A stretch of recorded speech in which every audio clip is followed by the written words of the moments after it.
तो दोस्तों, अगर आप यूपी टेट 2026 की तैयारी कर रहे हैं तो आपने सही प्लेटफॉर्म पकड़ा है, जहां पर आपको वही कराया जाएगा जो एग्ज़ाम में आपको देखने को मिले। तो आज यूपी टेट के लिए जो पर्यावरण यानी ईवीएस के सेलेक्टिव प्रश्नों को लिया गया, वीडियो को पूरा देख लीजिएगा। सब्सक्राइबर को मत देखिएगा, सिर्फ कंटेंट और जो डिटेल यहाँ पर बताई जा रही है उस पर ही आप नज़र रखिएगा। तो चलिए, पहला प्रश्न आपके सामने, भारत में जैव विविधता यानी बायोडायवर्सिटी की दृष्टि से सबसे समृद्ध क्षेत्र कौन सा है? तो भैया, सबसे समृद्ध क्षेत्र की यहाँ पर बात की जा रही, तो एक ही मात्र है भारत में। चार जो आप सभी जानते हैं प्रमुख जो हॉस्पिटल यानी कहा जाए प्रमुख में से घाटों में से एक ही है, जो है पश्चिमी घाट। आपको ध्यान में रखना है। और क्यों ऐसा भैया? क्योंकि ये भी कभी कभी पूछ लिया जाता है, तो आपको इसके बारे में पता होना चाहिए, क्योंकि वहाँ पर जीवों और पौधों की स्थानिक प्रजातियों की संख्या क्या अधिक है, इसलिए ये पश्चिमी घाट सबसे समृद्ध है जैव विविधता में। ये ध्यान आपको रखना ही है। तो चलिए, अगला प्रश्न यहाँ पर देख लेते हैं। और मैं इस वीडियो के माध्यम से यही कहने जा रहा हूँ, अगर आपने सारी वीडियोज़ इस चैनल के माध्यम से देख लिए तो आपका यूपी टेट क्वालिफाई होगा बिना डर के। और अभी तक आपने यूपी टेट क्वालिफाई नहीं कर पाया था, अब आप सभी यूपी टेट क्वालिफाई ही करेंगे। तो आप सभी तमाम वीडियोस को देख लीजिएगा। और मैं सिर्फ इतना ही कहूँगा कि आपने बड़े बड़े चैनल जिनके मिलियन में सब्सक्राइबर थे, मैराथन देखा, 2-2 घंटे का देखा, तमाम प्रश्नों को पढ़ा, लेकिन मिला क्या?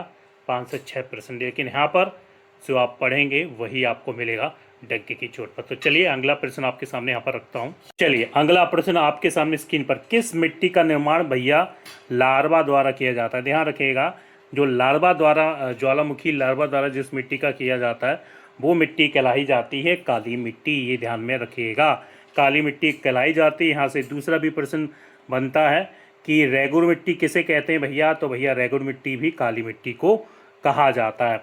और तीसरा भी प्रश्न बन जाता है, कपास की खेती के लिए सर्वोत्तम मिट्टी किसे माना जाता है?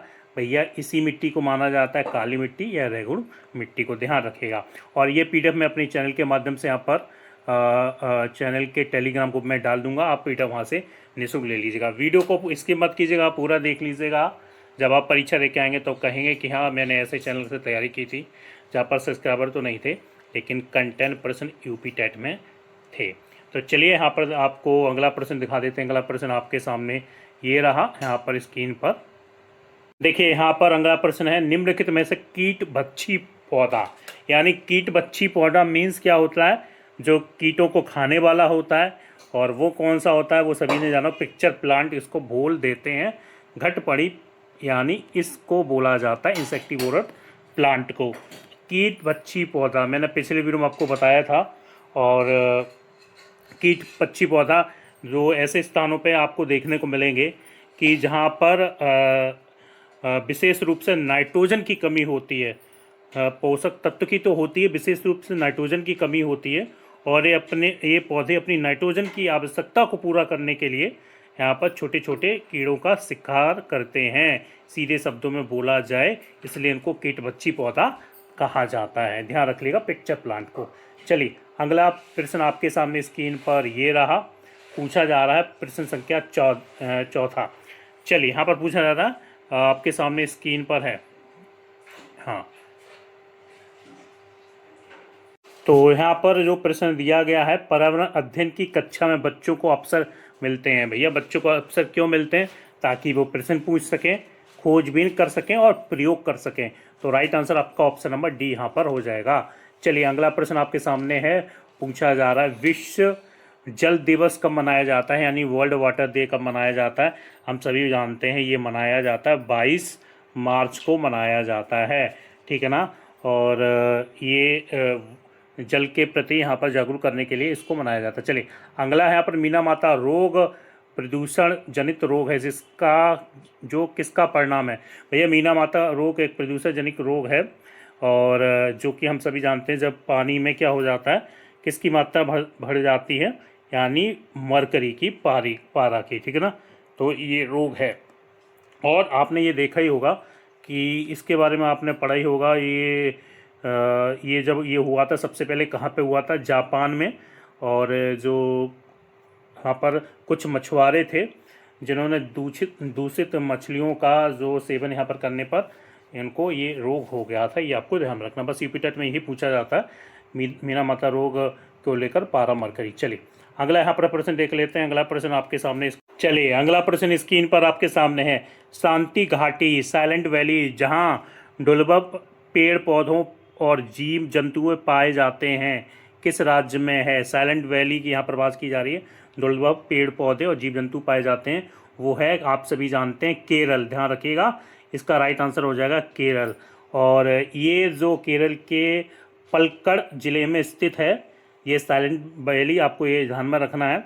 और ये क्षेत्र जो कहीं ना कहीं सदाबहार उष्णकटिबंधीय वन के लिए भी जाना जाता है, ये भी आपको ध्यान में रखना है। और ये 2 प्रश्न यहाँ से बन जाते हैं। केरल के कहाँ पर स्थित है? पलक्कड़ ज़िले में स्थित है। दूसरा, ये सदाबहार उष्णकटिबंधीय वन के लिए भी जाना जाता है। सेकेंड आंसर हो जाएगा बी के साथ चले जाएंगे। चलिए अगला प्रश्न आपके सामने स्क्रीन पर ये रहा।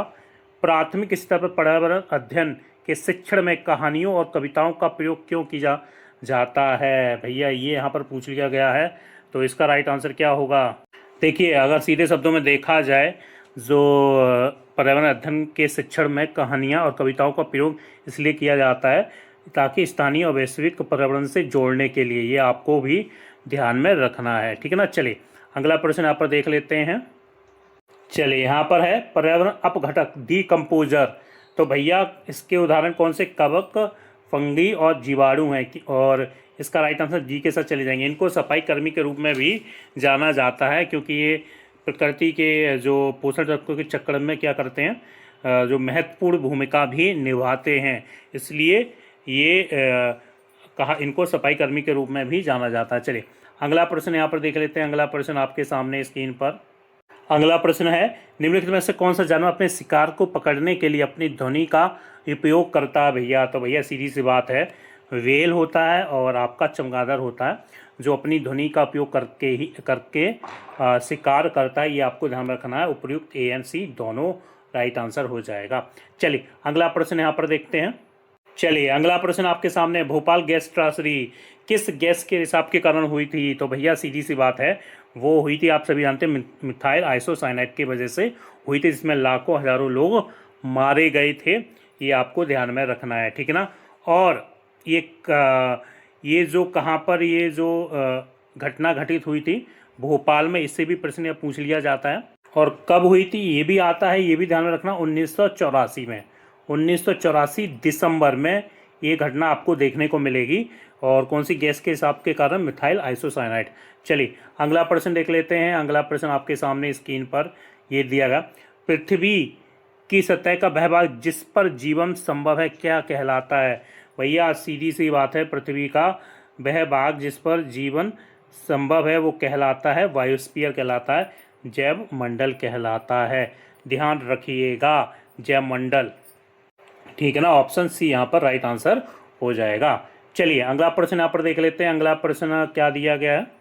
चलिए अगला प्रश्न, निम्नलिखित में से कौन सा कृत्रिम और मानव निर्मित पारिस्थितिकी तंत्र है? Artificial ecosystem. तो भैया सीधी बात, फसल का खेत। बाकी क्या है आप सभी जानते हैं, कृत्रिम नहीं है। और ये ऑप्शन सी यहाँ पर राइट आंसर हो जाएगा। भारत का सबसे पुराना राष्ट्रीय उद्यान कौन सा है?